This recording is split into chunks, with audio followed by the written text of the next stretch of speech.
E aí galera, tudo bom? Nessa aula de hoje aqui nós vamos falar sobre o Brasil República, primeiros anos. Mais especificamente, nós vamos tratar aqui sobre o período conhecido como República da Espada, tá certo? Durante o governo provisório de Deodoro da Fonseca, mas também durante o governo de Floriano. Hoje nós vamos falar do governo Deodoro. Antes de nós começarmos a falar propriamente sobre a República, é muito importante que vocês compreendam que quando a República estava ali para se desenhar no Brasil, diferentes grupos, diferentes classes sociais defendiam respectivos projetos de república. Como assim? Por exemplo, existia uma ala no Brasil que defendia uma república liberal federalista, muito ali aos moldes do que foi realizado nos Estados Unidos, dando autonomia às províncias e que passaram posteriormente a ser chamadas de estados.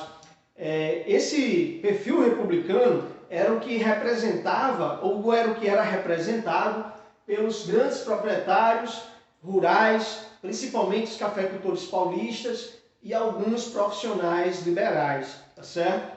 Existia um outro projeto republicano que nós chamamos de projeto militar positivista, que era de impor no Brasil uma república positivista, mas uma república que lembrava muito mais uma ditadura sob o comando dos militares, né? Porque os militares acreditavam que era necessário naquele momento um governo forte, centralizado, capaz de colocar a ordem, de impor, melhor dizendo, a ordem no Brasil.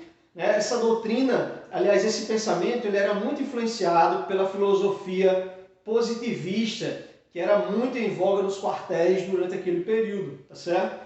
E havia também um outro projeto republicano, que era o projeto jacobino, de uma república jacobina, que era o projeto que se baseava na Constituição Francesa de 1792, durante o período da Revolução Francesa.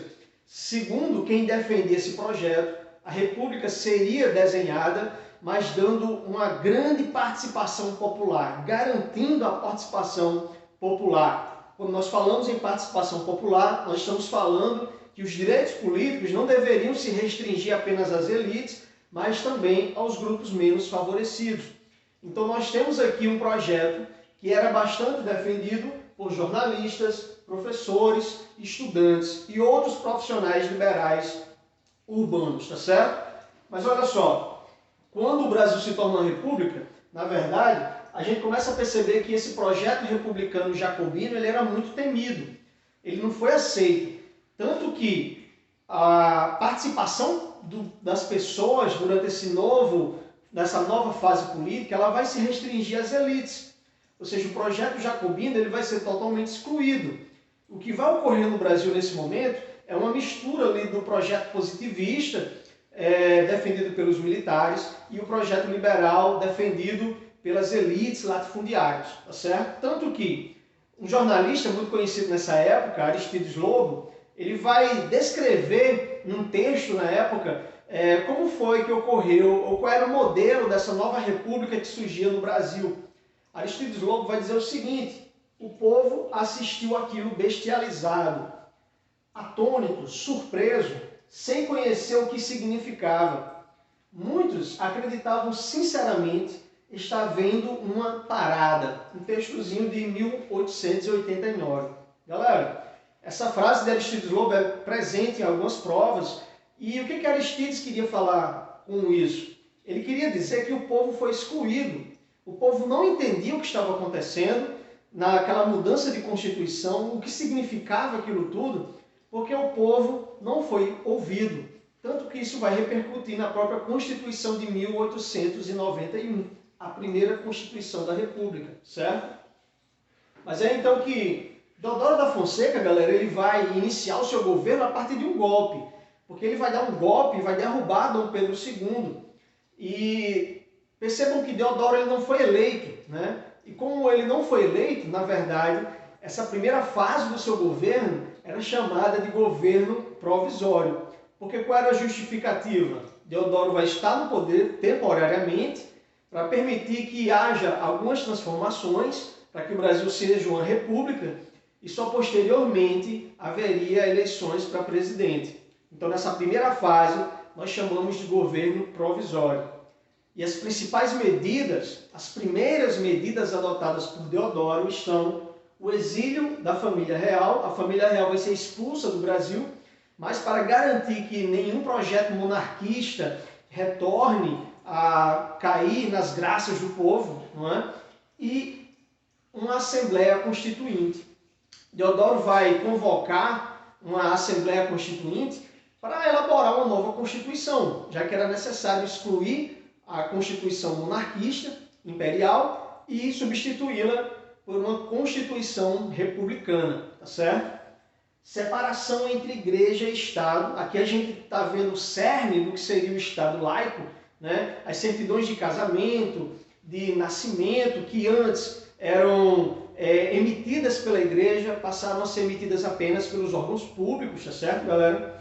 A adoção de uma nova bandeira, que era necessária, uma bandeira com novos símbolos, excluindo a bandeira monarquista, nacionalização de estrangeiros e a substituição dos presidentes das províncias, que passariam agora a ser presidentes dos estados. As províncias mudaram de nome para estados e era necessário que esses representantes fossem escolhidos agora por Deodoro da Fonseca.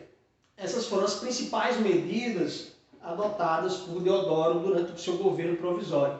Galera, e aí nós temos o nascimento de uma nova Constituição, a Constituição de 1891. E aí, galera, é muito importante que vocês compreendam como aquele projeto jacobino ali, muito desejado pelas classes menos favorecidas, ele foi excluído, né?